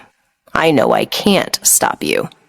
Although it hasn't been long, the second round of the design competition will start next week. You have to prepare." I would have forgotten if you hadn't told me." Evelyn supported Harvey's words and remembered the designer competition. Too many things had happened in the past few days. Even though it hadn't been long, she felt a century had passed. "Then I will go back," Evelyn said, looking at Harvey. Harvey looked at her. Of course he didn't want her to leave, but she wasn't a bird he could imprison in a cage. She was free. "I can allow you to leave, but you have to promise me that I can ask you out when I want to see you. When I want to hear your voice, you have to answer my call." "Domineering. How would I know that I will have time when you want to see me? And when you call, I might not be able to answer the phone." Evelyn could not help but be stubborn when Harvey stared at her. Harvey nodded. "That makes sense. In that case, I will tie you up here. I will go get the rope." Episode 207, A New Home. Evelyn panicked at Harvey's suggestion that he was going to bring ropes to tie her and sputtered, "I was joking with you. I will try my best to see you, and I will also pick up your call. But don't call me when you shouldn't. It's best to choose a few times, and I can call you when I know that I can see you." "When can you see me?" Harvey asked. Evelyn did not know how to answer him, so she bit her lip and said, "Oh, I will call you." "Is it a deal?" "Yes, it's a deal." Harvey let go of her and said, "All right, I'll let you go." He moved further away from her, and the pleasant fragrance of his body faded. Evelyn's heart finally calmed down. Evelyn had walked a few steps when Harvey called out, "Evelyn." "What is it?" Evelyn turned around and looked at Harvey with her gentle eyes. There was a slight smile on her lips. Harvey looked at her, paused, and said, "You need to talk to your brother. If there's anything you can't talk about, or if anything happens, you can call me anytime, or you can come and talk to me." Evelyn ran a hand nervously down her clothing and looked deeply at this man. This cold but gentle man. She liked him the most. "Okay, I got it." Evelyn waved at him and left. This man filled her heart. She was confused about Mark's situation, but Harvey's words had reassured her. It was as if someone in the fog was holding a lamp to light her path forward. If she could not continue, she could walk back to the lantern at any time. "Harvey, thank you for your strength," she thought. "I will take care of the matter between us." After Evelyn left, Harvey stood at the window and watched her get into the car. He thought about it and called Mark. When Mark answered, his tone did not change just because Harvey was CEO of the Cage Group. It was still full of displeasure. "Harvey, you've been taking care of me for several days. Don't worry about anything. You should know that I have no interest in your life. I'm doing this for Evelyn." Harvey was also extremely cold. He had no intention of asking him to repay his kindness. Was he asking this man to repay a debt of gratitude? Harvey didn't need it. Mark raised his eyebrows slightly and said, "Your goal is admirable, but I don't want to be indebted to you. I don't want to owe you anything. So I'll send someone with a check to your company tomorrow. I hope you won't reject it again." "When did I, Harvey, lack money? Why don't you agree to give Evelyn to me without a fight?" "This is the one thing I cannot give, as she is not to be treated like an object. Please show some respect." Mark's voice carried a hint of anger. Harvey could tell it from his tone. Harvey narrowed his eyes. He knew that Mark would never agree and was teasing him. This was not the main point of his call. Harvey did not want to bother Mark anymore. He said calmly, "Before you woke up, Evelyn had already remembered some things related to the past. She learned that your blood type was different when you entered the hospital. She does remember that you are not biological siblings, and even remembers the first time you met." "What did you say? Did she tell you she remembers?" Mark raised his voice in excitement when he heard Harvey. His voice was trembling. Mark was scared, his hands shaking. It never occurred to him that she would remember it all before he could tell it to her himself. "Don't get excited," Harvey said. "She said she only remembered a part of it, and that she was not related to you, and she still doesn't remember her parents. She doesn't know how you both came to New York City. The reason why I am calling you now is to let you decide for yourself. Since she did not remember all of it, you do not have to tell her everything. You can tell her the entire truth later." Harvey still did not want Evelyn to know about the painful past. Everyone had scars deep in their hearts, which was a weakness that no one could touch. If they could forget this scar and smile happily, it would be good. "Evelyn, if you don't remember anything, will you have that sadness in your life?" he wondered. Mark could lie. After all, this was for Evelyn's good. Mark stayed silent for a while. He calmed down and said to Harvey, "I know. Thank you for telling me this. I will think about it to decide what is best." Mark hung up the phone and sat on the sofa. He did not stay in his usual house today. Instead, he was temporarily living in another house and had brought someone in to renovate and decorate the room carefully. The outside was filled with flowers, and the grass was made plush with a swing out back. He liked it when it was early autumn. When the fog became hazy, this place became like a fairyland. Of course, when the blossoms bloomed in spring, it was also very beautiful.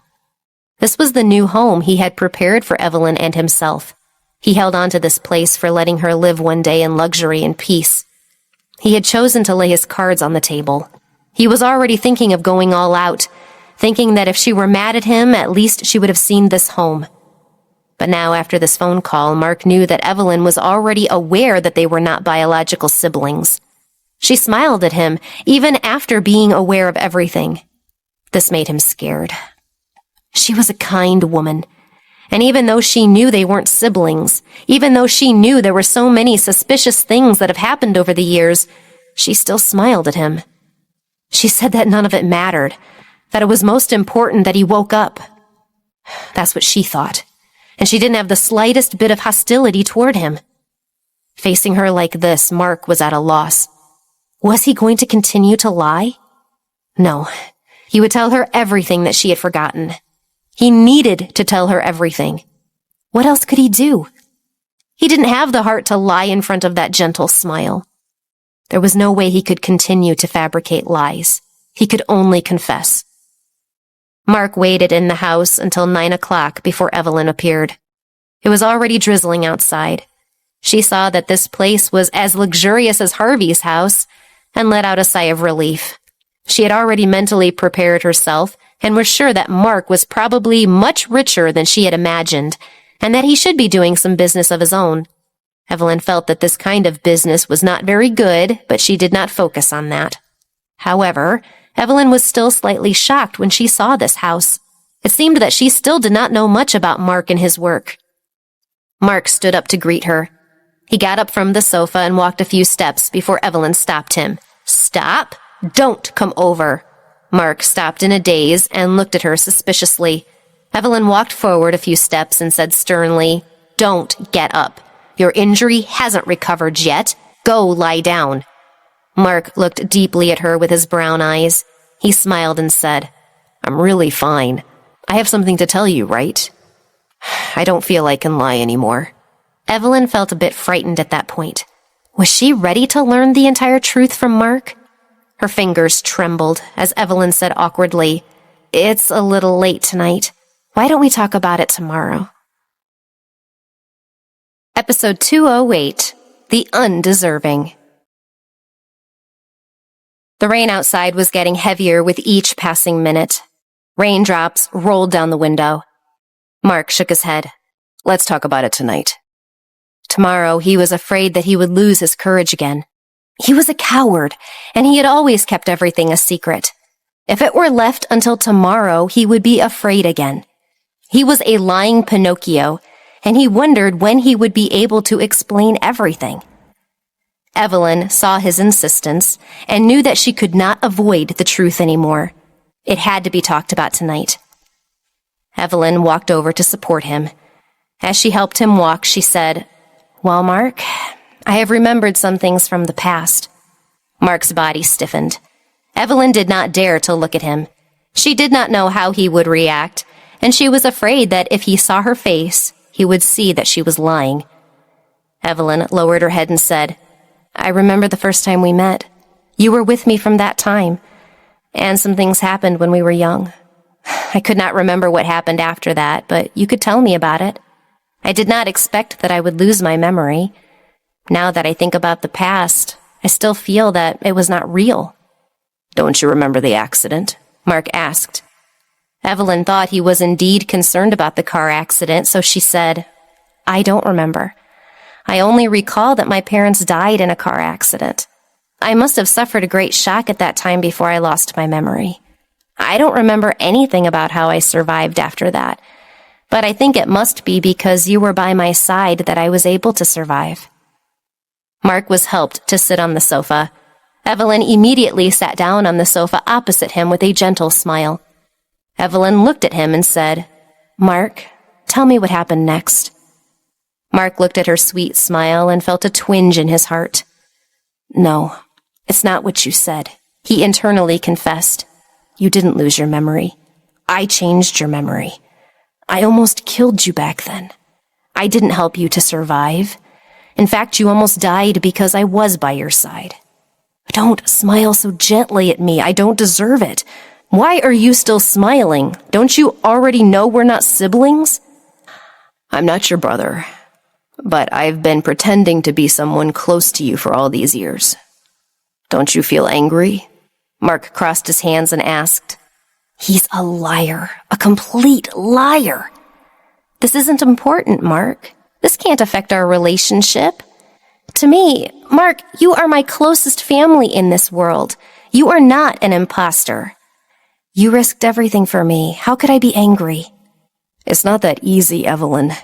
His hands began to tremble slightly. Mark shook his head, and his lips started to turn white. He could no longer hold back the tears that Evelyn's gentleness had caused.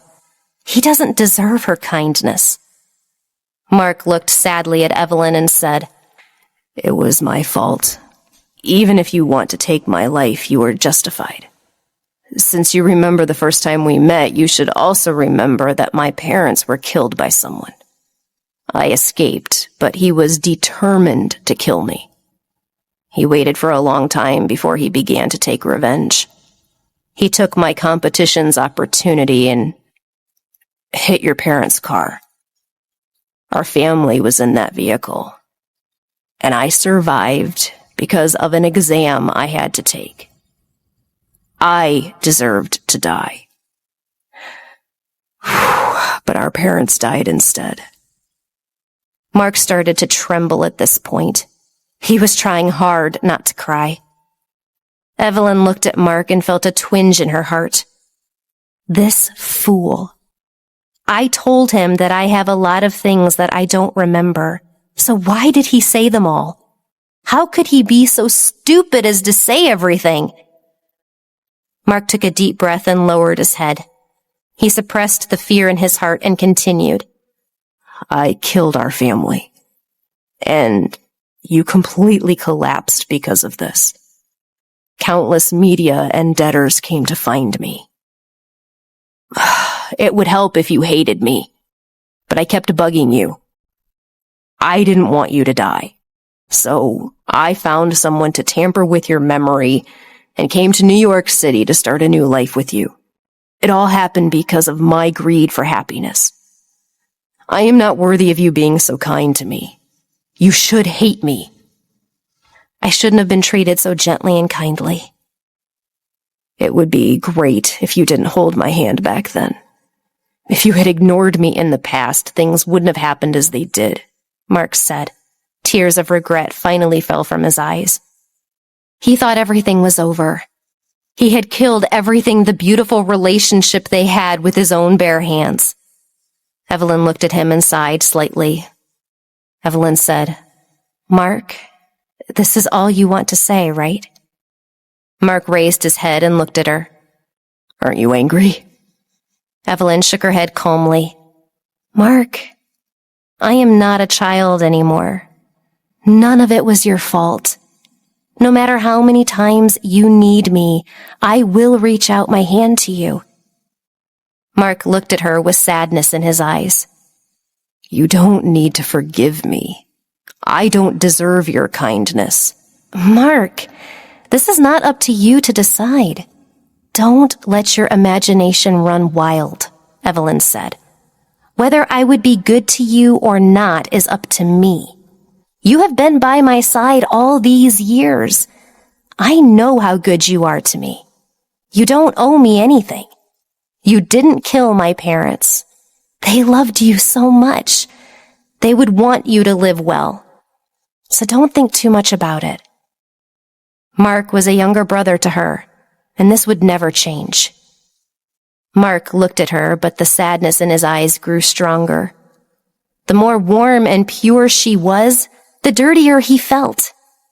Why forgive me? He asked himself.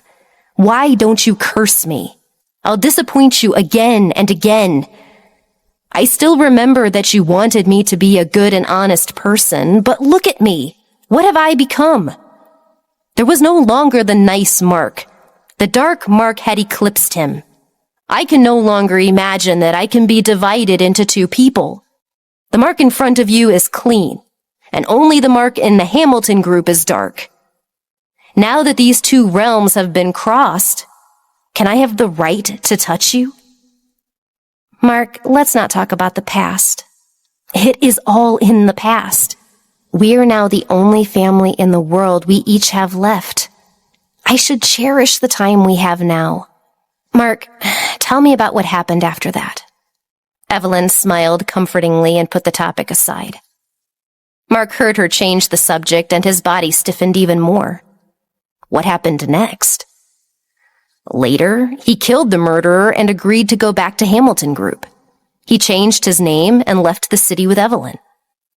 If he had said all that was on his mind, he would have frightened Evelyn.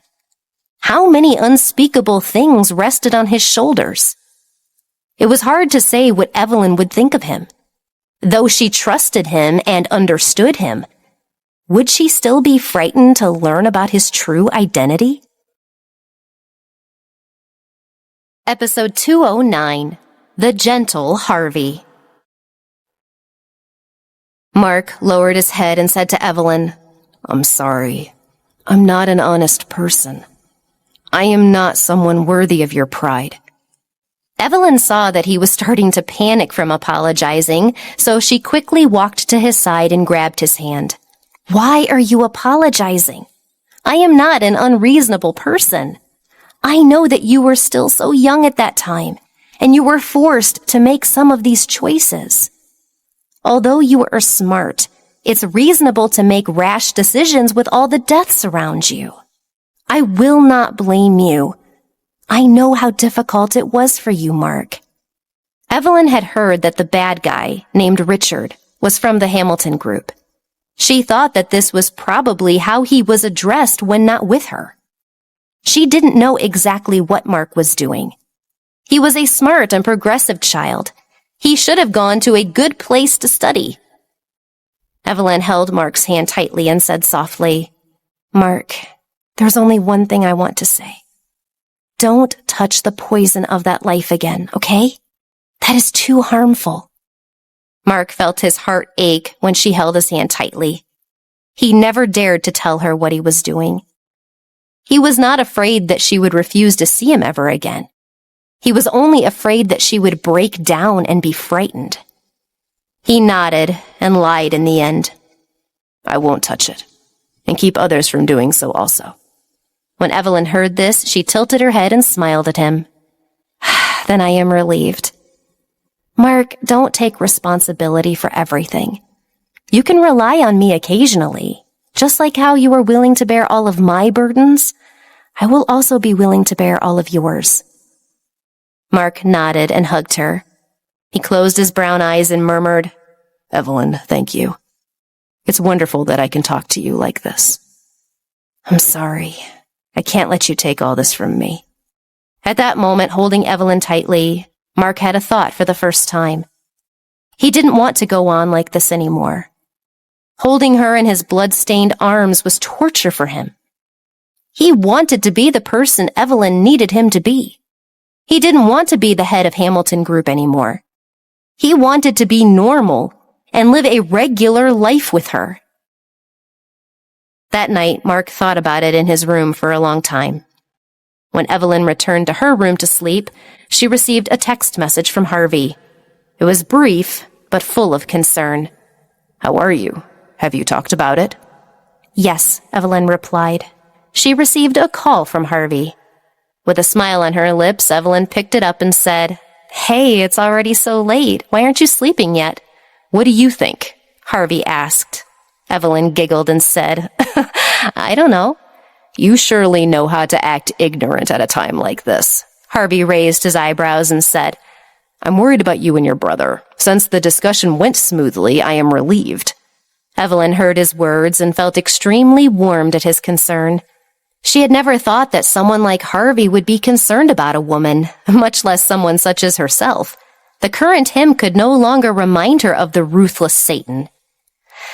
"Thank you for worrying about me," Evelyn said. "I think Mark still cares about the past, but I will try my best not to worry about it."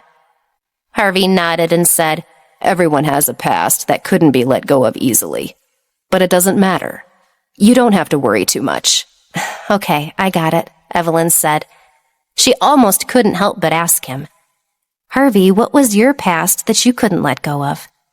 She wanted to know about him, but she didn't dare to ask because Harvey's secrets and those skeletons in his closet were forbidden and probably couldn't be told.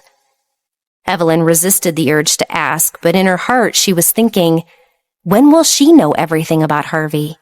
She would become a truly special person if she knew everything about him. Mark did not sleep all night and thought about many things while lying in his bed. He had made up his mind to become an ordinary person and leave his dark past behind. This decision was not simple, but he had made a firm decision. He did not want to do this anymore. He wanted to protect the person he loved and not let her encounter any danger. He wanted to live a happy life. Since Evelyn already knew about him, he did not need to hide his financial situation anymore. He wanted to give her his full support for the design competition. He wanted to give her the best life. He tossed and turned. Evelyn's tolerance and gentleness made Mark's chest seize up. He felt that the panic would swallow him whole if he didn't do anything. The next morning, Evelyn slept until 7 in the morning. She planned to make some breakfast for Mark, so she got up. She thought Mark would not get out of bed since he was injured. When she went to the kitchen, she found that Mark had already woken up. There were many people in suits downstairs talking to him. Mark signed the paperwork and those people left. In the living room, there were big and small colored boxes. They looked like things for women. Evelyn walked down and asked, Mark, you're injured. How can you wake up so early? What are all these things for? Mark saw her and smiled at her. These are all for you. Clothes, cosmetics, shoes, bags. Oh, right. A person from the jewelry store will be here in the afternoon. You can pick some jewelry for yourself. You can use them during the competition. Evelyn opened her eyes wide and looked at the dazzling boxes. Her mouth was wide open. Mark, are you crazy? I don't need these things. Why are you wasting so much money? Return them, Evelyn said unhappily. What's wrong with this kid? She studied fashion design. She could recognize the brand on the boxes and bags. They were all extremely expensive brands. How could he buy these things? Mark sighed, walked up to her and grabbed her hand. Evelyn, I've told you everything now. You should know that I am very rich, so we don't have to live the same life as before. I wouldn't say I splurge, but I'm very happy today to spend money on you. I told you that I want to help you succeed and not let you worry about trivial things any longer. Evelyn held his hand and said seriously, Mark, I don't need these things. I don't need you to take care of me in such a manner. You can take them back. I have a good life. I can live a happy life with you. And that's enough. Mark lowered his head. His beautiful brown eyes were dim, and there was even a hint of sadness in them. Do you hate being helped by me? You have given me everything from the day I arrived at your home. Why can't I give up even a little bit for you now? Evelyn had been coaxed by his actions many times.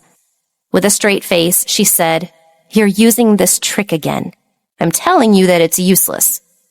Mark reached out and grabbed her sleeve and shook it gently. My heart hurts. I want to treat you well, but you keep rejecting all my efforts. Even if my wound is healed, my heart will still carry a scar. Why can't you accept my gifts? Is it because in your heart you consider me an outsider? Episode 210, An Ordinary Person. The trick worked, and Evelyn finally gave up her resistance. Fine. I am afraid of injuring you, and I will accept it. Evelyn was so helpless that she almost rolled her eyes. Truly, this brat's methods of coaxing her had become more and more proficient. Really? That's great! Mark smiled and hugged Evelyn. Evelyn sighed helplessly and patted him lightly. There are still injuries. Evelyn, I want to eat chicken noodle soup. I just got up to make chicken noodle soup for you. After you finish eating, can you try these clothes on for me? Why should I? I don't want to. I want to see how beautiful you look. Try it on for me. I didn't choose it carefully. What if there's something that doesn't look good? I can't waste money. This is what you taught me. If it doesn't look good, we will have to return it. You are back to your trickery. All right, we'll talk about this after breakfast. Hurry up and get some rest. Don't wander around here. Your injuries haven't recovered yet. Who allowed you to wander around? Yes, I will go and rest now, Mark said and left Evelyn alone.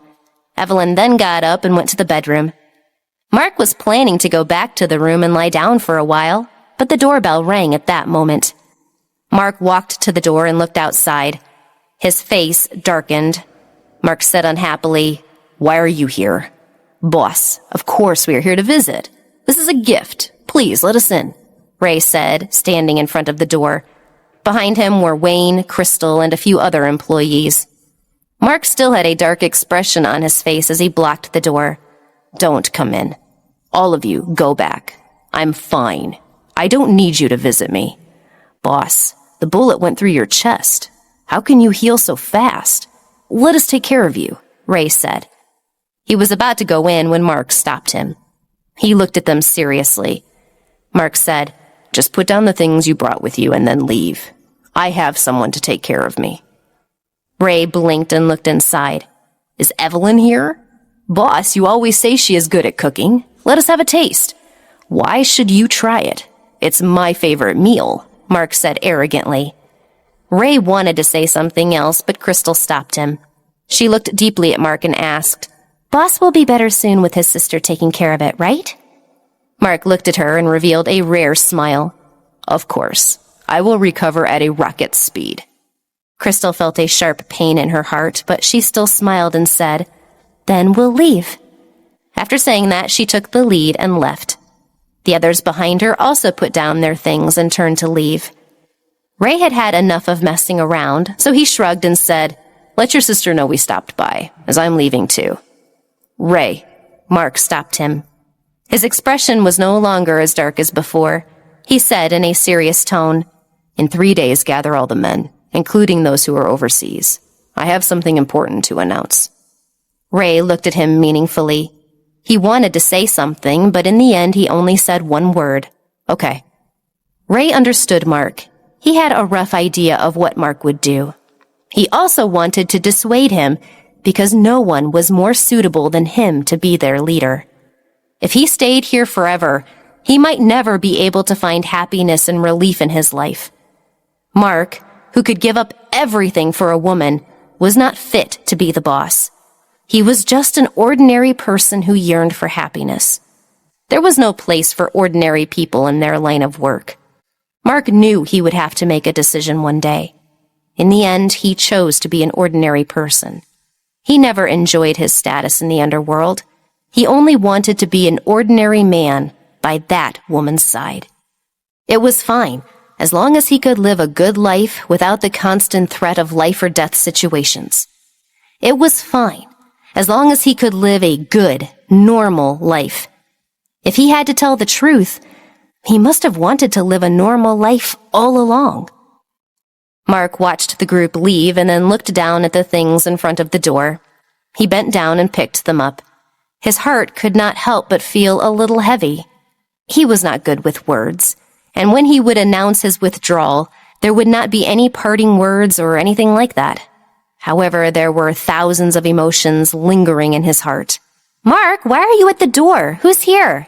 Evelyn's voice suddenly came to him. Mark turned around to look at her, but he saw her close just as he was about to speak and felt his heart skip a beat. Mark's face twitched as he said, "What's with this apron?" Mark felt his heart pounding. He saw Evelyn wearing a light lace apron. Because it was summer, she was wearing shorts and a tank top. It looked like she was wearing only an apron. When these words appeared in Mark's mind, he almost lost his senses. Although he was healing, if he used too much strength, his heart and blood pressure wouldn't be able to take it. "Oh, this? I put it on when I saw it in the kitchen. It's very unique and light. When I turn around, it seems like it's floating. Look." Evelyn did not understand what was going on. She did not know the pain Mark was in right now. As she explained, she turned around to show Mark. Her hair was flying and her apron was spinning gently. Her beautiful legs were shaking, and Mark felt like all his blood was flowing down. The impact dispersed the sadness that he was feeling. Mark took a deep breath and said, "I suddenly feel very uncomfortable. I'm going to rest. Can you call me for breakfast in half an hour?" Mark did not dare to look at Evelyn's seductive outfit again. "What's wrong? Are you not feeling well? I will help you upstairs." Evelyn heard that he was not feeling well and immediately came over worriedly. "No, I can walk by myself," Mark said. He was scared that her long fingers would touch him. If he couldn't control himself and did something irredeemable, he wouldn't be able to save himself again. He was scared that he would not be able to control himself. Now that he was facing Evelyn, he did not know if he would suddenly do something to her like a beast. He had to run away from her. Mark felt like he was going to die as he ran upstairs. Truly, this woman had no self-awareness. How could he calm down when she was dressed so seductively? And the apron, who put it in the kitchen? Well done. Mark rushed back to his room and locked the door. He pulled the blanket around himself and closed his eyes in pain. "Damn it," he murmured.